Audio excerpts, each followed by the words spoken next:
டாஸ்மாக் கடைகள் திறக்கப்படும் நேரத்தை குறைக்க கோரி பாமக தொடர்ந்த மனு சென்னை உயர்நீதிமன்ற தலைமை நீதிபதி எஸ்.கே. கவுல் மற்றும் சிவஞானம் ஆகியோர் அடங்கிய அமர்வு முன்பு இன்று விசாரணைக்கு வந்தது.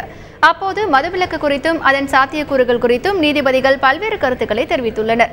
இதுகுறித்து எமது தலைமை நிருபர் ரமேஷ் தரும் கூடுதல் தகவல்களை கேட்கலாம். ரமேஷ், வணக்கம். மாநிலம் முழுவதும் மதுவிலக்கு குறித்து பல்வேறு போராட்டங்கள் நடைபெற்று வரும் நிலையில் நீதிபதிகள் இது குறித்து என்ன சொல்லியிருக்காங்க? அதாவது பாட்டாளி மக்கள் கட்சியினுடைய செய்தி தொடர்பாளர் வழக்கறிஞர் கே. பாலு தான் இந்த வழக்கை தொடர்ந்திருந்தார். அவர் தொடர்ந்த வழக்கில் என்ன சொல்லியிருந்தார்னா, தமிழகத்தில் அந்த டாஸ்மாக் கடைகளுடைய விற்பனை நேரத்தை மாலை 5 மணி முதல் 10 மணி வரை தான் இயக்கப்பட வேண்டும். காலையிலேயே 10 மணிக்கு கடைகள் திறக்கப்படுவதனால பள்ளி செல்லக்கூடிய சிறுவர்கள் மற்றும் கல்லூரி செல்லக்கூடிய மாணவர்கள் மற்றும் வேலைக்கு செல்வர்களுக்கு கடுமையாக பாதிக்கப்படுறாங்க. எனவே அந்த நேரத்தை குறைக்க வேண்டும். அது மட்டும் இல்லை, டாஸ்மாக் சில்லறை விற்பனை விதியின் கீழே அந்த நேரத்தை எப்படி நிர்ணயித்தார்கள், எந்த ஒரு கருத்துக்கும் கேட்காமலேயே டாஸ்மாக் நிறுவனம் அந்த நேரத்தை நிர்ணயித்து விட்டது.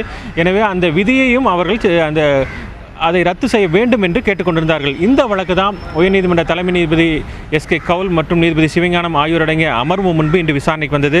அப்போது நீதிபதிகள், அதாவது குறிப்பாக தலைமை நீதிபதி கவுல் என்ன சொன்னார்னா, பொதுவாக இந்த நேரத்தை குறிப்பது தொடர்பாக நீதிமன்றத்திற்கு உத்தரவிட எந்த உரிமையும் கிடையாது. இது தொடர்பாக முடிவு செய்வதற்கு, நேரத்தை குறைப்பது தொடர்பாக முடிவு செய்வதற்கு நீதிமன்றத்துக்கு அனுபவம் கிடையாது என்று தெரிவித்துள்ளார். அது மட்டுமல்ல, டாஸ்மாகுடைய நேரம் குறைக்கிறது மட்டுமே தீர்வாகாது. ஏனென்றால் ஒருவேளை அப்படி குறைத்தால் ஒரு மதுபானத்திற்கு பதிலாக 2 பாட்டில்கள் வாங்கி கொண்டு வீட்டுக்கு சென்று விடுவார்கள். அதுதான் அதிகரிக்கும். பல பின்விளைவுகள் தான் ஏற்படுமே தவிர இதனால் தீர்வு ஏற்படாது என்றும் அந்த கருத்தை தெரிவித்தார். இதுபோன்ற இந்த மதுவிலக்கு தொடர்பாக அதை அமல்படுத்த வேண்டும் என்று வலியுறுத்துவது தொடர்பாக அதை வலியுறுத்தாமல் மது போதை மறுவாழ்வு இல்லங்களை, அதாவது அந்த நிலையங்களை, சென்டர்ஸ், அதை அதிகப்படுத்துவது தொடர்பாக ஒரு விழிப்புணர்வை தான் ஏற்படுத்த வேண்டும் என்று கேட்டுக்கொண்டார். மேலும் தமிழகத்தில் அமல்படுத்துவது, பூர்ண மதுவிலக்கை அமல்படுத்துவது சாத்தியமா என்றும் அவர் கேள்வி எழுப்பியுள்ளார். ஏனென்றால் பக்கத்து மாநிலமான பாண்டிச்சேரியில், கேரளாவில் மதுபானங்கள் விற்கும்போது இங்கு வந்து பூர்ண மதுவிலக்கு பலனளிக்குமா என்பது சந்தேகம்தான் என்ற அந்த கருத்தையும் அவர் தெரிவித்தார். எனவே ஒவ்வொரு பிரச்சனைக்கும், அரசியல் ரீதியான பிரச்சனைகள் எல்லாம் நீங்கள் நீதிமன்றத்துக்கு வருவது சரியாகாது.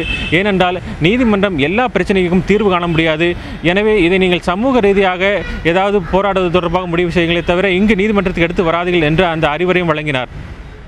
ரமேஷ், இந்த வழக்கு விசாரணையின் அடுத்த கட்டம் என்னவாக இருக்க போகிறது? அதாவது இந்த வழக்கை விசாரித்த நீதிபதி இந்த வழக்கை பொறுத்தளவு, அதாவது அந்த நேரத்தை குறைப்பது தொடர்பான அந்த மனுவை தொடர்ந்து நாங்கள் எந்த உத்தரவும் பிறப்பிக்க முடியாது. ஏதாவது அரசிடம் நீங்கள் கோரிக்கை வைத்து அந்த நேரத்தை குறைப்பது தொடர்பாக வேறு ஏதாவது ஆலோசனைகள், ஒரு ஆக்கப்பூர்வமான ஒரு நீங்கள் ஆலோசனைகளை தெரிவித்து அந்த மனுவை தயாரித்து கொண்டு வாருங்கள். அதாவது அந்த மனுவை நீங்கள் மாடிஃபிகேஷன் பண்ணி கொண்டு வாருங்கள். அதன் பிறகு நாங்கள் இந்த வழக்கில் ஏதாவது உத்தரவு பிறப்பிக்க முடியும் என்று கூறி வழக்கு விசாரணையை 25ஆம் தேதிக்கு ஒத்திவைத்துள்ளார். ஆக இன்று அந்த வழக்கை பொறுத்தளவு எந்த உத்தரவும் பிறப்பிக்கப்படவில்லை. அந்த டாஸ்மாக் நேரத்தை குறைப்பது தொடர்பாக எந்த உத்தரவும் பிறப்பிக்கப்படவில்லை. அந்த வழக்கின் அந்த மனுவினுடைய தன்மையை வேறு மாதிரி நீங்கள் மாற்றி அமைத்து கொண்டு வாருங்கள். அதன் பிறகு நாங்கள் ஏதாவது உத்தரவு பிறப்பிப்பது குறித்து பரிசீலிக்கிறோம் என்ற கருத்தை தான் முன்வைத்தார்கள்.